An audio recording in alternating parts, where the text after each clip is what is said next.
A program called Fire Ops 101 is giving lawmakers a chance to become firefighters for a day to help them better understand the resources needed to save lives. Gear for just one firefighter, $4,000. The self-contained breathing apparatus is another $6,000.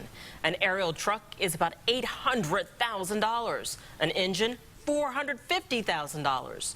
All totaled, the fire budget for IFD this year alone is $148 million. RTV6's Julie Persley suited up to show how Fire Ops 101 helps decision makers when it comes to issues that could impact you and your family.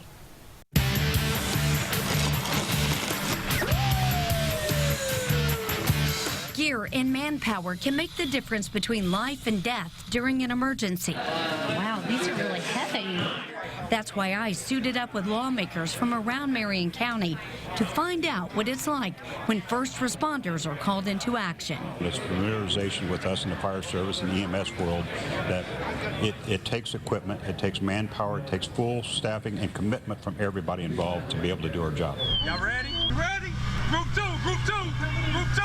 Feel the Heat Fire Ops 101 allows state, city, and county lawmakers to become firefighters and medics for a day. The goal, helping them better understand what's needed when responding to fires, car crashes, and medical calls. Okay, go this way. My first assignment, the live burn. This is a thermal imaging camera. The firefighters can use it to see exactly how hot it is inside of the burning room. We were put to the test at the Lawrence Fire Department's training facility, just like real recruits. The minute you go inside of the room, you can immediately feel the heat once you're crawling in, and that is when you have to hit the nozzle. We were able to see and feel how the equipment works when facing temperatures over 800 degrees. Let's keep good communication with each other. During the search and rescue, we had to crawl through a dark, smoke-filled two-story building. Okay, where's the wall? Blinded by smoke, we had to rely on our breathing apparatus and feel our way to find the victim. Okay, I found something. What does it feel like? Feels like a person. We had to drag a life-sized mannequin that weighed as much as an adult out of the building to safety. One of the hardest things I've ever done in my life. I had no idea what these guys go through, and it was like 1/10 of what they would really go through in a real fire, so it's pretty intimidating. Then we were put to the test on the aerial ladder, using equipment firefighters rely on every day. I understand why they ask if you're afraid of heights when you do this. They say normally a firefighter with a fully extended ladder could climb about 100 feet. This is only about 40.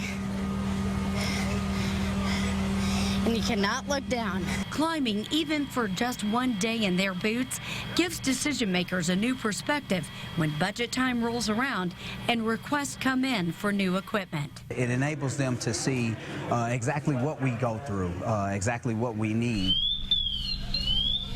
I think it's important that we make sure that our firefighters have the best equipment to do their jobs. That includes tools like the Jaws of Life, used when rescuing people trapped in wreckage after a crash. We had to use crowbars, and we had grippers and all kinds of tools, and every car is different. Every situation's different. It's amazing what they go through. And the heel, one hand goes on the sternum, the other hand goes on top, and we're going to compress. As trainees, we had to work with medics during a cardiac arrest simulation. First responders say having the right equipment at their fingertips makes them more effective. If we're safe, we can do our job. We're going to be able to do our job better for the community. They say that could help them save even more lives when every second counts. Julie Persley, RTV6. What a great up-close and personal look. Thank you, Julie. The extrication equipment is also very expensive. A light extrication team set of equipment, including Jaws of Life or spreaders, cutter, and power unit runs about $18,000 to $25,000. Heavy extrication equipment costs $50,000 or more. Since 5 townships merged into IFD, they brought with them different equipment. Next year, IFD is preparing to request funding to begin streaming equipment so all firefighters will be familiar with it no matter where they respond as they work to save lives.